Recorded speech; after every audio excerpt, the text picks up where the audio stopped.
കോൺഗ്രസ് സ്ഥാനാർത്ഥികളെ നിശ്ചയിക്കാൻ ദില്ലിയിൽ തിരക്കിട്ട നീക്കങ്ങൾ. സുധീരൻ സോണിയാഗാന്ധിയുമായി കൂടിക്കാഴ്ച നടത്തുന്നു. കളങ്കിതനായ എ.ടി. ജോർജിന് സുധീരന്റെ നിലപാട് മാറ്റത്തെ തുടർന്ന് പാറശാലയിൽ വീണ്ടും സീറ്റ് നൽകി. വിവരങ്ങളുമായി സന്തോഷ് സർലിംഗ് ദില്ലിയിൽ നിന്നും. സന്തോഷ്, സുധീരൻ നിലപാട് കടുപ്പിച്ചിരിക്കുന്നു. ആരോപണ വിധേയർക്ക് സീറ്റ് നൽകിയാൽ KPCC അധ്യക്ഷ സ്ഥാനത്തേക്ക് താനില്ലെന്നാണ് സുധീരന്റെ നിലപാട് എന്നറിയുന്നു. വിവരങ്ങൾ.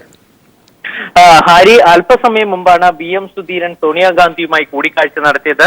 ഏകദേശം 20 മിനിറ്റോളം കൂടിക്കാഴ്ച നീണ്ടുനിന്നു. ആരോപണ വിധേയർക്ക് വീണ്ടും സീറ്റ് നൽകുകയാണെങ്കിൽ അധ്യക്ഷ സ്ഥാനത്ത് തനിക്ക് തുടരാൻ സാധിക്കില്ല എന്ന നിലപാടാണ് BM സുധീരൻ സോണിയാഗാന്ധിയെ അറിയിച്ചിരിക്കുന്നത്. കടുത്ത നിലപാടെടുക്കും എന്ന സൂചന നേരത്തെ തന്നെ BM സുധീരൻ നൽകിയിരുന്നു. ഇത്തരത്തിൽ തന്നെയാണ് അദ്ദേഹം സ്ക്രീനിംഗ് കമ്മിറ്റി യോഗത്തിലും സംസാരിച്ചത്. അത് ഉമ്മൻചാണ്ടിയാകട്ടെ ഇവരെ മാറ്റുന്നതിനോട് യാതൊരു തരത്തിലും സഹകരിച്ചില്ല. ആ സാഹചര്യത്തിൽ ഈ തർക്ക സീറ്റുകളടക്കം 30 സീറ്റുകളിൽ തെരഞ്ഞെടുപ്പ് സമിതിക്ക് പാനൽ നൽകാനാണ് തീരുമാനിച്ചിരിക്കുന്നത്. 30 കൂടാതെ 6ഓളം സീറ്റുകളിൽ ഒരു ഏകദേശ ധാരണ ഇന്ന് രാവിലെ ഇരുന്ന സ്ക്രീനിംഗ് കമ്മിറ്റി യോഗത്തിലായിട്ടുണ്ട്.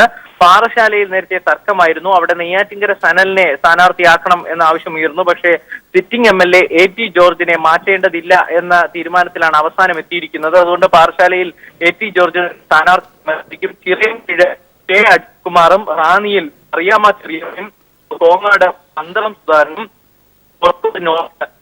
സുരേഷ് ബാബുവും, ഒറ്റപ്പാലത്ത് ശാരദ ജയറാമും മത്സരിക്കും കോൺഗ്രസ് സ്ഥാനാർത്ഥികളെ. ഇക്കാര്യത്തിൽ അന്തിമ തീരുമാനം ഇനി തെരഞ്ഞെടുപ്പ് സമിതി എടുക്കണം. പക്ഷെ ഇവിടെയൊക്കെ തർക്കമായിരുന്നതിൽ ഒരു ധാരണ എത്താൻ കഴിഞ്ഞു. എന്നാൽ ഏറ്റവും പ്രധാനപ്പെട്ടത് 5 സീറ്റുകളിൽ ഒരു ധാരണയിൽ എത്താൻ കഴിഞ്ഞില്ല എന്നതാണ്. ഇക്കാര്യത്തിൽ AI ഗ്രൂപ്പുകളും VM സുധീരനും തമ്മിലുള്ള തർക്കം അങ്ങനെ തന്നെ നിലനിൽക്കുകയും ചെയ്യുന്നു. ഇപ്പോൾ ഈ അല്പസമയം മുമ്പ് VM സുധീരൻ സോണിയാഗാന്ധിയുമുള്ള കൂടിക്കാഴ്ചയ്ക്ക് ശേഷം ഇപ്പോൾ സ്ക്രീനിംഗ് കമ്മിറ്റി യോഗത്തിലേക്ക് പോയിട്ടുണ്ട്. സ്ക്രീനിംഗ് കമ്മിറ്റി യോഗം ഈ 30 സീറ്റുകളിൽ ഏതെങ്കിലും സീറ്റുകളിൽ ഒറ്റ പേരിലേക്ക് കാര്യങ്ങൾ ഒതുക്കാൻ കഴിയുമോ എന്ന ശ്രമത്തിലാണ്. പക്ഷേ ഉമ്മൻചാണ്ടി തർക്ക സീറ്റുകളിൽ ഉറച്ചു നിൽക്കുന്നതിനാൽ ഇക്കാര്യത്തിലും തെരഞ്ഞെടുപ്പ് സമിതി തന്നെ തീരുമാനമെടുക്കട്ടെ എന്ന നിലയിലേക്ക് പോന്നു. ചിലപ്പോൾ തെരഞ്ഞെടുപ്പ് സമിതിയും തർക്ക സീറ്റുകളിൽ തീരുമാനമായില്ലെങ്കിൽ ഹൈക്കമാൻഡ് തന്നെയായിരിക്കും അന്തിമ തീരുമാനം എടുക്കുക. സന്തോഷ്, ഗ്രൂപ്പ് പോലെ പരസ്യമായി വെളിപ്പെടുന്ന ഒരു ഘട്ടം കൂടിയാണിത്. ഉമ്മൻചാണ്ടിയും ചെന്നിത്തലയും അനുരഞ്ജന നീക്കത്തിനിടെ രൂക്ഷമായ വാക്കേറ്റവും ഉണ്ടായി. എന്തിനടിസ്ഥാനത്തിലായിരുന്നു, ഏത് പ്രശ്നത്തെ ചൊല്ലിയായിരുന്നു ഇരുവരും തമ്മിലുള്ള വാക്കേറ്റം? ഹാരി, ഇന്ന് നടന്ന ഏറ്റവും നാടകീയ ഒരു സംഭവ വികാസമാണത്. ഇന്ന് രാവിലെ രമേശ് ചെന്നിത്തല ഒരു മധ്യസ്ഥ ശ്രമവുമായി BM സുധീരനെ ഉമ്മൻചാണ്ടിയെ സമീപിച്ചു. ഉമ്മൻചാണ്ടിയുടെ മുറിയിലെത്തി. കൊച്ചിൻ ഹൗസിലായിരുന്നു അദ്ദേഹം താമസിക്കുന്നത്. അവിടെ എത്തി രമേശ് ചെന്നിത്തല തന്റെ ഒത്തുതീർപ്പ് ചർച്ചകൾക്കായി മുതിർന്നു. ചർച്ചകളുടെ ഒരു ഘട്ടം കടന്നപ്പോൾ തന്നെ അതിനോടൊട്ടും താല്പര്യമില്ലാത്ത ഉമ്മൻചാണ്ടി അദ്ദേഹത്തെ ശുഭിതനായി.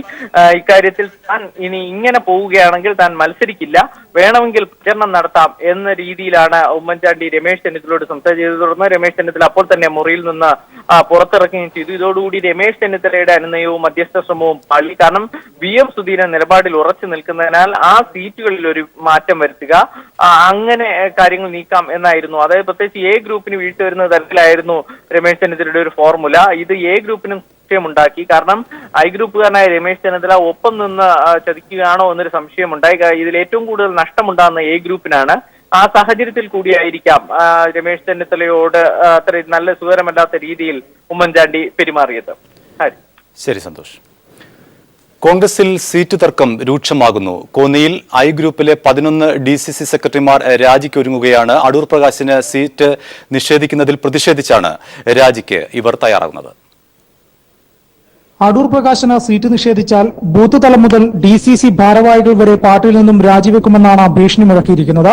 കോൺഗ്രസിലെ ബൂത്ത് തലം മുതൽ ബൂത്ത് ഭാരവാഹികൾ മുതൽ DCC ഭാരവാഹികൾ അടക്കമുള്ള ആളുകൾ ഒരു രാജ്യസന്നദ്ധതയിലേക്ക് നീങ്ങി വന്നിരിക്കുകയാണ്. അടൂർ പ്രകാശിനെ ഒറ്റപ്പെടുത്തി ആക്രമിക്കുന്നതിന് പിന്നിൽ പാർട്ടിക്കകത്തെ തന്നെ സീറ്റ് മോഹികളുടെ ഗൂഢാലോചനയാണ്. ശ്രീ അടൂർ പ്രകാശിനെ ഒറ്റപ്പെടുത്തിക്കൊണ്ട് വേട്ടയാടുന്നത് കുറച്ച് സീറ്റ് മോഹികളൊക്കെ അതിന്റെ പിന്നിലുണ്ടാകാം. പാർട്ടിയിൽ തന്നെ ചില സീറ്റ് മോഹികളോ ഒക്കെ അതിന്റെ പിന്നിലുണ്ടാകാം. പാർട്ടി സീറ്റ് നൽകിയില്ലെങ്കിൽ ചിലപ്പോൾ അടൂർ പ്രകാശ് സ്വതന്ത്രനായി മത്സരിക്കുമെന്ന സൂചനയും ഇവർ നൽകുന്നുണ്ട്. സ്വതന്ത്രനായി മത്സരിച്ചാൽ പോലും അടൂർ പ്രകാശ് അവിടെ ജയിക്കുമെന്നുള്ള കാര്യത്തിൽ യാതൊരു സംശയവുമില്ല. എന്തായാലും പത്തനംതിട്ട കോൺഗ്രസിനകത്ത് വലിയ പൊട്ടിത്തെറിയിലേക്കാണ് കാര്യങ്ങൾ കൊണ്ടെത്തിക്കുന്നത്. വിജേഷ് നെടുവിൽ, പത്തനംതിട്ട. KPCC അധ്യക്ഷൻ VM സുധീരനെതിരെ തിരുവനന്തപുരം നഗരത്തിലെ വിവിധ ഭാഗങ്ങളിൽ പോസ്റ്ററുകൾ പ്രത്യക്ഷപ്പെട്ടു. സുധീരന്റെ കോൺഗ്രസിൽ രണ്ട് നീതിയോ എന്ന തലക്കെട്ടിലാണ് ഈ പോസ്റ്ററുകൾ. ശരത്ചന്ദ്ര പ്രസാദിനെ സ്ഥാനാർത്ഥിയാക്കിയതിനെതിരെയാണ് പോസ്റ്ററിലെ പ്രധാന വാചകങ്ങൾ. അതേസമയം പോസ്റ്റർ ഒട്ടിച്ചത് ആരാണെന്ന് വ്യക്തമല്ല. അഴിമതി ആരോപണ വിധേയരും പലതവണ മത്സരിച്ചവരും നിയമസഭാ തെരഞ്ഞെടുപ്പിൽ സ്ഥാനാർത്ഥിയാകേണ്ടെന്ന നിലപാടിൽ KPCC അധ്യക്ഷൻ VM സുധീരൻ ഉറച്ചു നിൽക്കവെയാണ് ഇതിനെതിരെ പ്രതിഷേധവും ശക്തമാവുന്നത്. AI ഗ്രൂപ്പുകൾ ഒന്നിച്ചു നിന്ന് സുധീരനെ എതിർക്കാൻ തുടങ്ങിയതോടെ പോര് തെരുവിലേക്കും നീങ്ങുകയാണ്. സുധീരനെതിരെ തലസ്ഥാന നഗരത്തിലെ വിവിധയിടങ്ങളിൽ പോസ്റ്ററുകൾ പ്രത്യക്ഷപ്പെട്ടു. സുധീരന്റെ കോൺഗ്രസിൽ ഇരട്ട നീതിയോ എന്ന തലക്കെട്ടിലാണ് പോസ്റ്ററുകൾ. ബ്ലൂ ബ്ലാക്ക് മെയിൽ കേസിലെ പ്രതിക്ക് MLA ഹോസ്റ്റലിൽ ഒളിത്താവളമൊരുക്കിയ ശരത്ചന്ദ്ര പ്രസാദിന് വാമനപുരം സീറ്റ് നൽകിയിട്ടും കോൺഗ്രസിനെ സംരക്ഷിച്ച K ബാബുവിനും ബെന്നി ബെഹനാനും സീറ്റില്ലേ എന്ന് പോസ്റ്ററുകളിൽ ചോദിക്കുന്നു. ആരോപണ വിധേയർ മാറി നിൽക്കണമെന്ന സുധീരന്റെ നിലപാടിലെ ഇരട്ടത്താപ്പിനെയാണ് പോസ്റ്ററിൽ ചോദ്യം ചെയ്യുന്നത്. സുധീരനെതിരെയുള്ള ഗ്രൂപ്പ് പോര് പരസ്യമാവുമ്പോൾ ആരോപണ വിധേയരെ മാറ്റി നിർത്തരുതെന്ന നിലപാടിൽ മുഖ്യമന്ത്രി ഉമ്മൻചാണ്ടിയും ഉറച്ചു നിൽക്കുകയാണ്. ആരോപണ വിധേയരെ മാറ്റിയാൽ താനും മാറുമെന്ന മുഖ്യമന്ത്രി നിലപാടെടുത്തതോടെ കോൺഗ്രസ് സ്ഥാനാർത്ഥി നിർണയത്തിലെ പ്രതിസന്ധിയും രൂക്ഷമാവുകയാണ്. News bureau, Thiruvananthapuram. കോൺഗ്രസിനെതിരെ ആഞ്ഞടിച്ച് മുസ്ലിം ലീഗ് കൊല്ലം ജില്ലാ കമ്മിറ്റി. കരുനാഗപ്പള്ളി തന്നില്ലെങ്കിൽ കൊല്ലത്തെവിടെയും സീറ്റ് വേണ്ട എന്നാണ് ലീഗിന്റെ നിലപാട്. കോൺഗ്രസ് നടപടി ജില്ലയിലെ UDF സാധ്യതകളെ ബാധിക്കുമെന്നും തിരിച്ചടിയുണ്ടായാൽ ഉത്തരവാദി ലീഗ് ആയിരിക്കില്ലെന്നും ലീഗ് നേതാക്കൾ മുന്നറിയിപ്പ് നൽകി. തെക്കൻ കേരളത്തിലെ 59 നിയോജക മണ്ഡലത്തിൽ ലീഗ് കഴിഞ്ഞ 3 പതിറ്റാണ്ടായി മത്സരിച്ചു വരുന്ന ഏക സീറ്റായ ഇരവിപുരം നിഷേധിച്ച് പകരം വിജയസാധ്യത ഒട്ടുമില്ലാത്ത ചടയമംഗലം വെച്ച് നീട്ടിയതിനെതിരെ ലീഗ് പ്രവർത്തകർക്കിടയിൽ പ്രതിഷേധം ശക്തമാണ്. ഈ സാഹചര്യത്തിലാണ് ലീഗ് നേതൃത്വം കരുനാഗപ്പള്ളി തരുന്നില്ലെങ്കിൽ കൊല്ലം ജില്ലയിൽ മത്സരിക്കേണ്ടെന്ന് തീരുമാനിച്ചത്. മുസ്ലിം ലീഗിന് വളരെ ശക്തിയൊന്നുമില്ലാത്ത ഒരു മണ്ഡലമായ ചടയമംഗലം തരാമെന്ന് പറയുകയും അത് നിങ്ങൾ എടുത്താൽ മതി എന്ന് കോൺഗ്രസ്സുകാർ നിർബന്ധം പിടിച്ച് സ്റ്റേറ്റ് നേതൃത്വത്തോട് ആവശ്യപ്പെടുകയാണ് ചെയ്തത്. പക്ഷേ ഈ തരത്തിൽ തെക്കൻ കേരളത്തിൽ മത്സരിക്കാതിരിക്കലായിരിക്കും ഉത്തമം. ഞാൻ ചോദിക്കുന്നത്, നിങ്ങൾക്ക് അങ്ങനെ ഒരു സീറ്റ് കിട്ടിയില്ലെങ്കിലുള്ള നിങ്ങളുടെ നിലപാടെന്ത്? ഈ കോൺഗ്രസ് സ്ഥാനാർത്ഥികൾക്ക് നിങ്ങൾ വോട്ട് ചെയ്യുമോ? കോൺഗ്രസ് സ്ഥാനാർത്ഥികൾക്ക് വോട്ട് ചെയ്യുമെന്ന് ചോദിച്ചിരുന്നാൽ അത് ഈ ബാക്കി 11 മണ്ഡലങ്ങളിലും പ്രതിഫലിക്കും.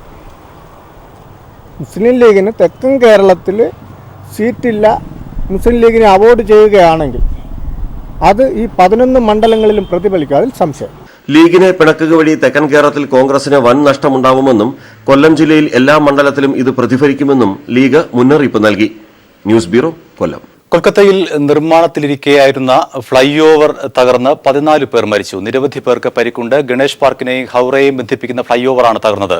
ദേശീയ ദുരന്ത നിവാരണ സേനയുടെ നേതൃത്വത്തിൽ രക്ഷാപ്രവർത്തനം തുടരുകയാണ്. നിരവധി പേർ ഇനിയും കുടുങ്ങിക്കിടക്കുന്നതായി സംശയം. വിവരങ്ങളുമായി ഇപ്പോൾ മനു ശങ്കർ ചേരുന്നു. ദില്ലിയിൽ നിന്നും മനു, എങ്ങനെ പുരോഗമിക്കുന്നു രക്ഷാപ്രവർത്തനങ്ങൾ? മരണസംഖ്യ ഉയരാനുള്ള സാധ്യതയുണ്ടോ? ഹാരി, ഇപ്പോൾ മരണസംഖ്യ ഉയരുന്നതായി തന്നെയാണ് അറിയുന്നത്. നിലവിൽ ഇപ്പോൾ 14 തൊഴിലാളികൾ ഈ ഫ്ലൈ ഓവർ ഇടിഞ്ഞു വീണ് മരിച്ചു എന്നാണ് ഔദ്യോഗികമായി തന്നെ അറിയിച്ചിരിക്കുന്നത്. എന്നാൽ കൂടുതൽ തൊഴിലാളികൾ കൂടി ഇതിനടിയിൽ ഉണ്ട് എന്നാണ് ഇപ്പോൾ പോലീസ് അറിയിക്കുന്നത്. നിലവിൽ രക്ഷാപ്രവർത്തനം തുടരുകയാണ്. കൊൽക്കത്തയിലെ ഏറ്റവും തിരക്കേറിയ വിഭാഗമായിരുന്ന ഗിരീഷ് പാർക്കിൽ നിന്ന് ഹൗറയിലേക്ക് ബന്ധിപ്പിക്കുന്ന ഫ്ലൈ ഓവർ നിർമ്മാണത്തിന്റെ കോൺക്രീറ്റ് ഇന്നലെയാണ് പൂർത്തിയായത്. ഈ ഭാഗം അടർന്നു വീണതിനെ തുടർന്ന് ഫ്ലൈ ഓവർ ഇവിടെ ജോലി ചെയ്യുകയായിരുന്ന 150ഓളം തൊഴിലാളികൾക്ക് മേൽ ഇടിഞ്ഞു വീഴുകയായിരുന്നു. ഒപ്പം ഇതിനടിയിലുണ്ടായിരുന്ന ഒരു ബസ്സും 2 കാറുകൾക്ക് മുകളിലേക്ക് കൂടിയാണ് ഈ ഫ്ലൈ ഓവർ ഇടിഞ്ഞു വീണത്. ബസ്സിലെ യാത്രക്കാരായ 2 പേർ കൂടി മരിച്ചിട്ടുണ്ട് എന്നൊരു സ്ഥിരീകരണം ലഭിക്കുന്നുണ്ട്. മറ്റ് യാത്രക്കാരെ രക്ഷിക്കുന്നതിനുള്ള പ്രവർത്തനങ്ങൾ തുടരുകയാണ്. നിലവിൽ ആർമിയുടെ രക്ഷാപ്രവർത്തന സംഘം അടക്കം സ്ഥലത്തേക്ക് എത്തിയിട്ടുണ്ട്. ഒപ്പം ദേശീയ ദുരന്ത നിവാരണ സേനയുടെ 4 യൂണിറ്റും സ്ഥലത്തെത്തി രക്ഷാപ്രവർത്തനം തുടരുകയാണ്. മമതാ ബാനർജി അടക്കം സ്ഥലത്തെത്തുകയും ചെയ്തിട്ടുണ്ട്. നിലവിൽ ഈ വലിയ രീതിയിലുള്ള എന്തെങ്കിലും നിർമ്മാണ പ്രവർത്തനത്തിലെ അപാകതയാണോ ഇതിന് കാരണം എന്നത് സംബന്ധിച്ചുള്ള പഠനം നടത്തുന്നതിനായി കേന്ദ്രവും ഇപ്പോൾ ആർമിയിലെ വിദഗ്ധ സംഘത്തെ വിനിയോഗിച്ചിട്ടുമുണ്ട്. ഹാരി. ശരി മനുശങ്കർ. ഹൈദരാബാദ് സർവകലാശാല സന്ദർശിച്ച ഇടത് എംപിമാരെ സർവകലാശാല സുരക്ഷാ ഉദ്യോഗസ്ഥർ തടഞ്ഞു. ഇതിൽ പ്രതിഷേധിച്ച് എംപിമാർ കുത്തിയിരിപ്പ് സമരം നടത്തുകയാണ്. വിവരങ്ങളുമായി M. സന്തോഷ് ദില്ലിയിൽ നിന്നും ചേരുന്നു. സന്തോഷ്, വിവരങ്ങൾ. എംപിമാരുടെ മണ്ഡലത്തിൽ നിന്ന് ഉൾപ്പെടെയുള്ള വിദ്യാർത്ഥികൾ പഠിക്കുന്ന ഹൈദരാബാദ് സർവകലാശാലയിൽ നിലവിലെ സ്ഥിതിഗതികൾ അന്വേഷിച്ചറിയാനാണ് ഇടത് എംപിമാർ എത്തിയത്. ഒപ്പം പ്രമുഖ സാമൂഹ്യ പ്രവർത്തക ടീസ്റ്റ സെതൽവാദും ഉണ്ടായിരുന്നു. എന്നാൽ ഇവരെ സർവകലാശാലയിലേക്ക് പ്രവേശിക്കാൻ അനുവദിച്ചില്ല. സുരക്ഷാ സേനയും പോലീസും ചേർന്ന് സർവകലാശാല കവാടത്തിൽ എംപിമാരെ തടഞ്ഞു. പുറത്തു നിന്നുള്ളവർക്ക് പ്രവേശനം ഇല്ലെന്ന് കാരണം പറഞ്ഞാണ് വൈസ് ചാൻസലറുടെ നിർദ്ദേശപ്രകാരം സുരക്ഷാ ജീവനക്കാർ എംപിമാരെ തടഞ്ഞത്. തുടർന്ന് എംപിമാരും വിദ്യാർത്ഥികളും പ്രവേശന കവാടത്തിൽ കുത്തിയിരുന്ന് പ്രതിഷേധം നടത്തുകയാണ്. കേന്ദ്ര സർവകലാശാലയിൽ എംപിമാരെ ഇത്തരത്തിൽ തടയുന്നത് തന്നെ എംപിമാർക്ക് നേരെയുള്ള അവകാശ ലംഘനമാണ് എന്നാണ് എംപിമാർ ആരോപിച്ചത്. രോഹിത് വെമുലയുടെ ആത്മഹത്യക്ക് കാരണക്കാരായ വൈസ് ചാൻസലർ അപ്പ റാവുവിനെ പുറത്താക്കണമെന്ന് ആവശ്യപ്പെട്ട വിദ്യാർത്ഥികൾ ഇപ്പോഴും സമരം തുടരുകയാണ് സർവകലാശാലയിൽ. ഈ സമരം തുടരുന്നതിനിടെയാണ് കാര്യങ്ങൾ അന്വേഷിച്ചറിയുന്നതിനായി എംപിമാർ സർവകലാശാലയിൽ എത്തിയത്. ഹരി എം സന്തോഷ്. തങ്ങളെ സർവകലാശാലയിലേക്ക് പ്രവേശിക്കാൻ അനുവദിക്കാത്ത നടപടി നിയമവിരുദ്ധമാണെന്ന് MP രാജേഷ് MP പീപ്പിൾ ടിവിയോട് പ്രതികരിച്ചു. അകത്തേക്ക് പ്രവേശിക്കാൻ അനുവദിക്കാതിരുന്നത് അങ്ങേയറ്റം നിയമവിരുദ്ധമായിട്ടുള്ള നടപടിയാണ്. പാർലമെന്റിന്റെ നിയമപ്രകാരം നിലവിൽ വന്നിട്ടുള്ള സ്ഥാപനമാണ് ഹൈദരാബാദ് സെൻട്രൽ യൂണിവേഴ്സിറ്റി. ഞങ്ങൾക്ക് കേരളത്തിലെ വിവിധ വിഭാഗം വിദ്യാർത്ഥികളിൽ നിന്ന് രക്ഷിതാക്കളിൽ നിന്ന് കിട്ടിയ പരാതിയുടെ അടിസ്ഥാനത്തിൽ കാര്യങ്ങൾ സർവകലാശാലയിലെ സ്ഥിതികൾ വിദ്യാർത്ഥികളുടെ സുരക്ഷ തുടങ്ങിയ കാര്യങ്ങൾ നേരിട്ട് അറിയുന്നതിന് വേണ്ടി ജനപ്രതിനിധികളുടെ ഉത്തരവാദിത്വം നിറവേറ്റാൻ വേണ്ടിയാണ് ഞങ്ങൾ ഇവിടെ വന്നത്. എന്നാൽ സർവകലാശാല അധികൃതർ ഞങ്ങളെ അകത്തേക്ക് പ്രവേശിക്കാൻ അനുവദിക്കാത്ത തെറ്റായ നടപടിയാണ് സ്വീകരിച്ചത്. അഴീക്കോട്ടെ LDF സ്വതന്ത്ര സ്ഥാനാർത്ഥി MV നികേഷ് കുമാർ CPIM കണ്ണൂർ ജില്ലാ സെക്രട്ടറി P ജയരാജനുമായി കൂടിക്കാഴ്ച നടത്തി. P ജയരാജൻ താമസിക്കുന്ന വടകര ചോറോട്ടെ വസതിയിലായിരുന്നു കൂടിക്കാഴ്ച. പ്രചരണ കാര്യങ്ങൾ ചർച്ച ചെയ്യാനാണ് ജയരാജനെ കണ്ടതെന്ന് നികേഷ് കുമാർ പറഞ്ഞു. തന്റെ മാധ്യമപ്രവർത്തനത്തിന്റെ തുടർച്ചയാണ് രാഷ്ട്രീയ പ്രവർത്തനമെന്നും നികേഷ് കുമാർ കൂട്ടിച്ചേർത്തു.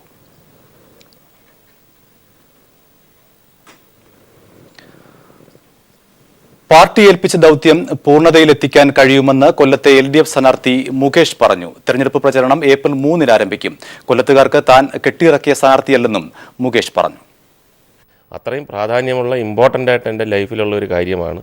അത് അതിൻ്റേതായിട്ടുള്ള രീതിയിൽ ഒരു പൂർണ്ണത വരുമെന്ന് എനിക്ക് ആത്മവിശ്വാസമുണ്ട്. ഒരു സിനിമാ താരം അല്ലെങ്കിൽ മുകളിൽ നിന്നും ഇങ്ങനെ കെട്ടിയിറക്കിയ ഒരു നമ്മളൊന്നും കാണാത്ത കേട്ടിട്ടില്ലാത്ത തൊട്ടു നോക്കിയിട്ടില്ലാത്ത ഒരാളായിട്ടൊന്നും ഇത്രയും കൊല്ലമായിട്ടും കൊല്ലത്തുനിന്ന് എനിക്ക് അങ്ങനെ അനുഭവം ഉണ്ടായിട്ടില്ല. കലാകാരനായിരിക്കുമ്പോഴും വ്യക്തമായ രാഷ്ട്രീയമുണ്ടെന്ന് ഉറപ്പിച്ചു പറയുന്ന മുകേഷ് പ്രചരണ രംഗത്തിറങ്ങാനുള്ള തയ്യാറെടുപ്പിലാണ്. തൻ്റെ കുടുംബം കലയും രാഷ്ട്രീയവും ഒരുപോലെ മുന്നോട്ട് കൊണ്ടുപോയവരാണ്. സ്വന്തം നാടായ കൊല്ലത്തുകാരെ കൂടുതൽ അടുത്തറിയാൻ കിട്ടിയ അവസരമായി സ്ഥാനാർത്ഥിത്വത്തെ കാണുന്നു. സിനിമാ രംഗത്തെ സുഹൃത്തുക്കൾ വോട്ട് തേടിയെത്തുമോ എന്ന ചോദ്യത്തിന് മറുപടി ഇങ്ങനെ: എല്ലാവർക്കും അവരവരേതായിട്ടുള്ള കാഴ്ചപ്പാടുകളുണ്ട്, അവരവരേതായിട്ടുള്ള ജോലി തിരക്കുകളുണ്ട്. വരുന്നെങ്കിൽ സ്വാഗതം.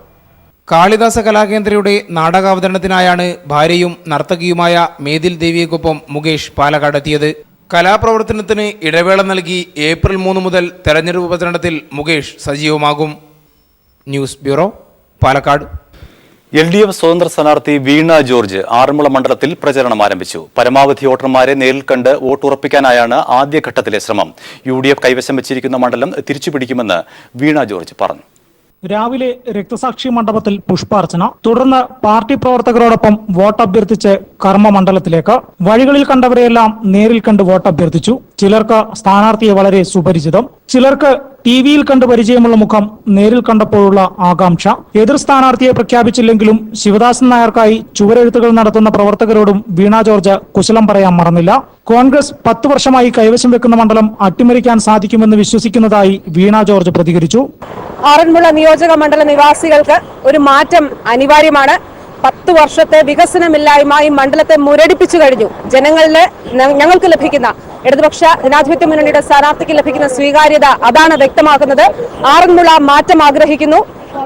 എല്ലാ വിഭാഗത്തിലും പെട്ട ജനങ്ങൾ നൽകുന്ന സ്വീകരണം വ്യക്തമാക്കുന്നതും അതുതന്നെയാണ്. കഴിഞ്ഞ ദിവസം മാധ്യമങ്ങളോട് തന്റെ സ്ഥാനാർത്ഥിത്വത്തെക്കുറിച്ചും തന്റെ വിജയപ്രതീക്ഷ പങ്കുവെക്കാനും വീണ ജോർജ് സമയം കണ്ടെത്തിയിരുന്നു. കോൺഗ്രസിനകത്ത് സ്ഥാനാർത്ഥി തർക്കം രൂക്ഷമാകുന്നതിനിടയിൽ കേരളത്തിലെ ഏറ്റവും വലിയ നിയമസഭാ മണ്ഡലമായ ആറന്മുളയിൽ ഇടതുപക്ഷ സ്ഥാനാർത്ഥിയായി വീണ ജോർജ് പ്രചാരണ രംഗത്ത് സജീവമായി. ഇത് ഇടതുപക്ഷത്തിന് മണ്ഡലത്തിൽ ഏറെ മുൻതൂക്കം നൽകുകയും ചെയ്യും. ആറന്മുളയിൽ നിന്നും ക്യാമറമാൻ വിനേഷ് നേതാജിക്കൊപ്പം ബിജേഷ് നടുവിൽ. പാർട്ടി ഏൽപ്പിച്ച ദൌത്യം പൂർണ്ണതയിലെത്തിക്കാൻ കഴിയുമെന്ന് കൊല്ലത്തെ LDF സ്ഥാനാർത്ഥി മുകേഷ്. തെരഞ്ഞെടുപ്പ് പ്രചരണം ഏപ്രിൽ 3-ന് ആരംഭിക്കും. കൊല്ലത്തുകാർക്ക് താൻ കെട്ടിയിറക്കിയ സ്ഥാനാർത്ഥിയല്ലെന്നും മുകേഷ് പറഞ്ഞു.